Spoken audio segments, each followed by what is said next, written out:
Las consultas respiratorias por virus distintos al COVID-19 han aumentado en niños menores de 3 años. Los médicos advierten que sería por falta de experiencia inmunológica tras el confinamiento de la pandemia. Queremos profundizar en este tema y estamos con el pediatra, el doctor Guillermo Cepeda, presidente de la Sociedad Chilena de Enfermedades Respiratorias.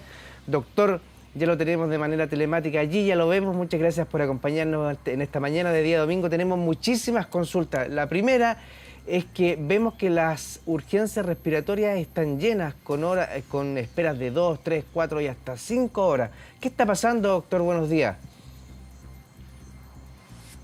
Buenos días, muchas gracias por la invitación. Bueno, es un tema bastante interesante y preocupante también de conversarlo, así que encuentro muy interesante su pregunta. A ver, para empezar, bueno, hay que decidir que de alguna u otra manera se esperaba que sucediera un poco esto. De hecho, hay que recordar que durante el año 2020 y 2021 prácticamente no tuvimos virus estacionales, ¿ya? Los virus respiratorios estacionales son básicamente, bueno, lo que la población conoce. La gente ya ha escuchado más de alguna vez que el virus respiratorio esencial, el influenza, el parainfluenza, el metaneumovirus, el adenovirus también, probablemente también, entre otros, que habitualmente ese tipo de virus siempre, la verdad, históricamente siempre nos han afectado entre marzo hasta más o menos agosto, septiembre, ¿ya? Es siempre muy evidente del año 2019 hacia atrás, siempre tuvimos este periodo en que aumentaban mucho las consultas. De hecho, esto es lo que la gente habitualmente llama la campaña de invierno, ¿ya? Ahora, ¿qué sucedió el año 2020-2021? Que los niños que nacieron en época de pandemia efectivamente no han estado en contacto con estos virus. Por lo tanto, no tienen defensas para ello. Y de alguna otra manera se esperaba que en este grupo que ahora, que son los niños lactantes preescolares que no habían tenido contacto antes con estos virus, ya empiecen ya a ver las primeras evidencias de sus primeros contactos, que son las enfermedades. Doctor, bueno, vamos sacando mito realidad porque es bueno orientar a los papás. La otra vez, por ejemplo, me tocó ir a la urgencia a mí, estuve como 4 o 5 horas, no con mi hija, pero por un tema particular. Y ahí un doctor me decía, ojo con llevar a los niños por cualquier cosa a la urgencia, porque la urgencia lo que va a pasar es que si no tiene contagio de algo, ahí sí que se va a contagiar. Y que era recomendable llevarlo cuando el niño ya había estado un par de horas con una fiebre sumamente alta, porque hay muchas de esas dolencias o síntomas que se pueden tratar en la casa. Guíen un poquitito cuándo sí o sí tenemos que ir a la urgencia y cuándo la enfermedad o los síntomas los podemos manejar un poco en la casa. Bueno, es muy buena su pregunta. De hecho, uno lo podría diferenciar básicamente con la edad de los pacientes. Por ejemplo, si uno tiene un recién nacido, que son todos los menores de un mes, hay que llevarlos sí o sí, independiente de la hora y de otra sintomatología asociada, en caso que tuviera fiebre sobre 38 grados. Eso es un deber de los papás y muy bueno que lo sepan. Desde los 2 meses hasta los 6 meses va a depender qué tipo de síntomas tengan asociados. Por ejemplo, una consulta que debe de todas maneras asistir deben asistir los papás con su hijo, así que el niño comienza, aparte de la tos, aparte de la fiebre, parte con dificultad respiratoria, ¿ya? La dificultad respiratoria, entendida como del punto de vista médico, es cuando empiezan con respiración agitada, es cuando empiezan con hundimiento de costilla, entre medio de las costillas o debajo de las costillas, con una respiración que se hace muy evidente por parte de los papás. Esos son síntomas y signos que tienen que alertar a los papás y que deben de consultar inmediatamente. Ahora, si uno toma en cuenta solamente la fiebre, claramente una fiebre de difícil manejo de parte de los papás, especialmente si es muy alta. Por ejemplo, si tiene 39,5, 40 grados de fiebre, es un síntoma que tiene que dar una voz de alerta y que tiene que llamar a preocupar, y por supuesto tiene que consultar a los servicios de urgencia. Ahora, en niños que son más grandes, ya cuando ya tienen la capacidad ya de contar qué síntomas tienen, probablemente ahí ya se hace un poco más, no tan exigente tener que acudir inmediatamente al servicio de urgencia. Por ejemplo, uno lo tomaría en cuenta si aparte de esa dificultad respiratoria se asociaran síntomas de fiebre, por ejemplo, más allá de 4 o 5 días, claramente hay que consultar también a un servicio de urgencia, porque probablemente necesitemos tomar algunos exámenes.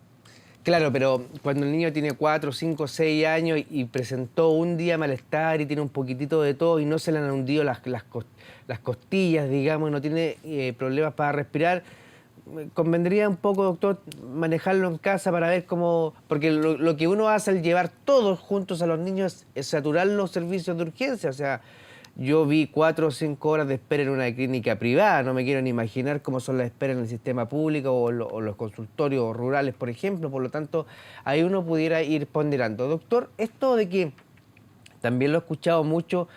Mi hijo va por primera vez al jardín, tiene 3 años, está cumpliendo 4, tiene 2, y resulta que estuvo encerrado durante toda la pandemia y se ha pegado todos los bichos. ¿Es normal que pase eso, no? Bueno, lamentablemente es absolutamente normal y esperable. De hecho, hay que recordar que la inmunidad del cuerpo, la capacidad en el fondo de defendernos contra diferentes infecciones, depende, entre otras cosas, de cuántas veces ese niño, ese paciente ha estado expuesto a un determinado virus. Si es primera vez que ha estado en contacto con algún virus, claramente tiene mucha mayor chance de que el paciente se enferme, se infecte. Ahora, estas primeras veces que los pacientes tienen, que los niños tienen que ir al jardín infantil o a la escuela, de alguna otra manera, se espera por esta falta de memoria inmunológica que tienen los pacientes, en el fondo, que es muy probable que se enfermen una y otra vez. Ahora, lo que sí es importante, y un poco haciendo el link con lo que usted decía hace un rato atrás, claramente si que un cuadro respiratorio alto, en el fondo que no sea un cuadro de gravedad, en el fondo, uno puede ver que los niños se enferman bastante repetidamente. Ahora, claramente nos tiene que llamar la atención si es que el paciente no solamente se enferma de cuadro de resfrío o rinofaringitis, sino que eventualmente se enferman de bronquitis o de neumonía, que eso ya es mucho más grave. Doctor, y bueno, yo esta pregunta se la voy a hacer desde el punto de vista de la ignorancia, pero desde el punto de vista de papá también, porque lo he escuchado y quería preguntárselo a un especialista. No sé si la palabra es bueno que los niños se enfermen o se resfríen, pero que vayan saliendo al exterior, que se junten con sus compañeros en el jardín, que tengan estos cuadros y que su cuerpo vaya generando anticuerpos también es positivo para ellos, ¿o no? Porque me refiero a no seguir manteniéndolos como aislados en la casa, digamos. Bueno, es muy buena su pregunta también. Ya, la verdad que es una pregunta que es bastante recurrente, tanto en la atención ambulatoria como en los servicios de urgencia. ¿Qué hacer con los niños en el fondo? ¿Mantenerlos encapsulados en una burbuja o ya ir relajando un poco las medidas que se han tomado hasta el minuto? Ahora, la verdad que tiene que ser un punto de equilibrio, por supuesto, ¿ya? Porque si uno tiene un niño que se enferma mucho, especialmente cuando son cuadros que no son cuadros respiratorios tan sencillos, claramente a uno lo tiene que alertar. Ahora, mientras más exposición a un virus tenga un paciente, mejor memoria inmunológica va a tener a largo plazo. Ya hay que recordar que el pic de infecciones respiratorias de los niños habitualmente está en el periodo de lactante y de preescolar. Esto es entonces antes de los 5 años. Uno espera de alguna otra manera que mientras tenemos este sistema inmune inmaduro, que es muy propenso, muy proclive en el fondo a tener infecciones respiratorias, vaya teniendo mucho más contacto, va a ir generando, tal como usted dice, mayor memoria inmunológica de ahí a largo plazo. Pero claramente hay que tener un punto de equilibrio, porque tampoco es muy bueno ni para la familia ni para el paciente que un niño se enferme tanto, de hecho.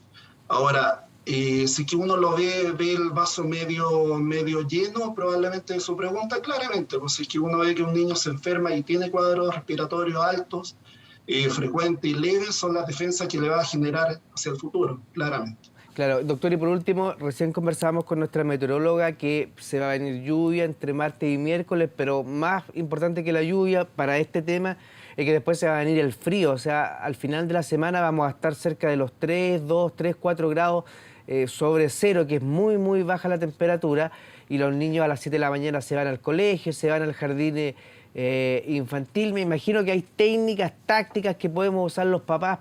No sé, se llevan los súper abrigados, pero ir enseñándolos a sacar los abrigados de casa, subirlos al auto abrigado, pero después, a medida que avance la jornada, ellos se vayan sacando su ropita por capas para que ya en la tarde que hace calor, este cambio de temperatura no lo resfríe, ¿no?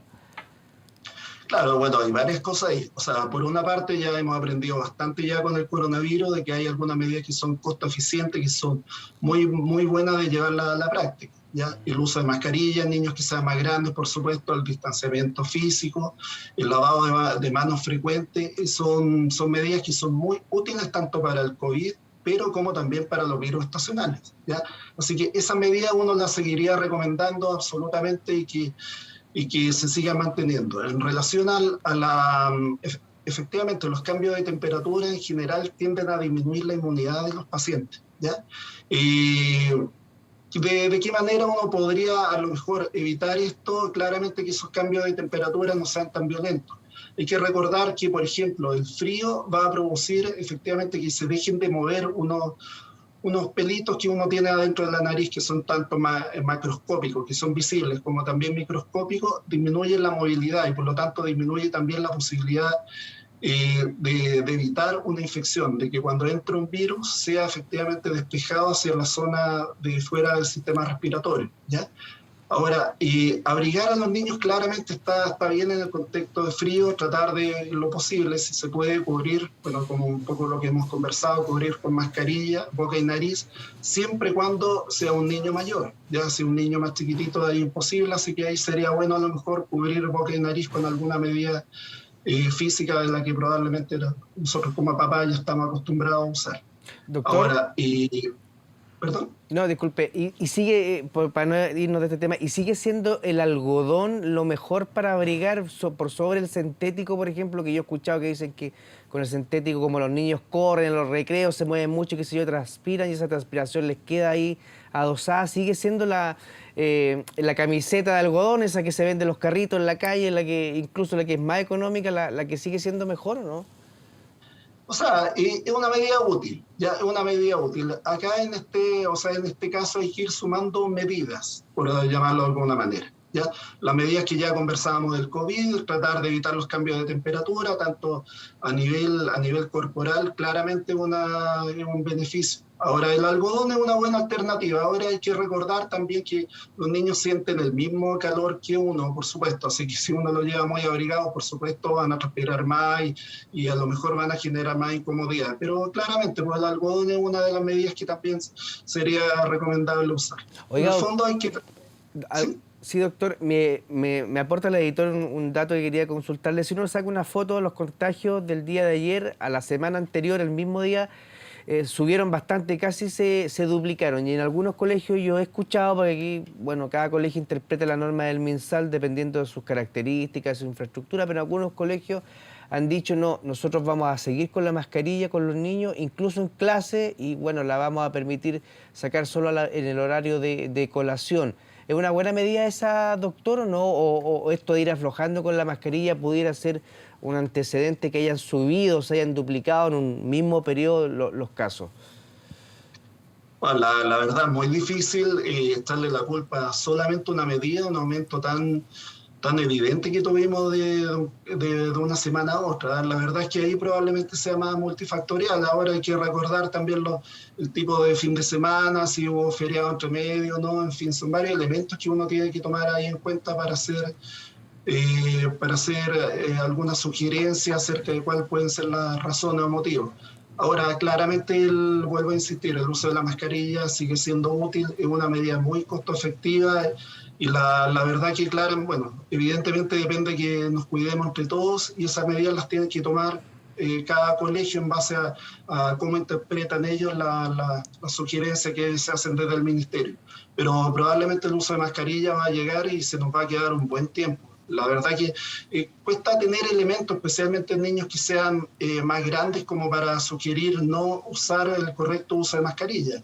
Ahora, en relación a esto, hay que tener en cuenta muchas cosas también, porque el uso de mascarilla tiene que ser correcto. Eso significa hacer un cambio frecuente de ellas, tratar de que esa mascarilla esté seca en lo posible y obviamente que cubriendo boca y nariz, que es un principio básico que todos aprendimos en estos últimos dos años y medio. Sí, doctor, por último, nos van a atacar estos virus estacionales, el sincicial, ¿cierto? la influenza, nos van a atacar quizás más duros que los años anteriores porque estuvimos encerrados, no hubo mucha relación por todo lo que hemos conversado. O sea, se nos va a venir un invierno complejo, sobre todo para los más chiquititos, en temas de enfermedades respiratorias, por lo menos así es el approach de la cifra, ¿o no? No, tampoco hay que ser tan alarmista ni tan pesimista, de hecho.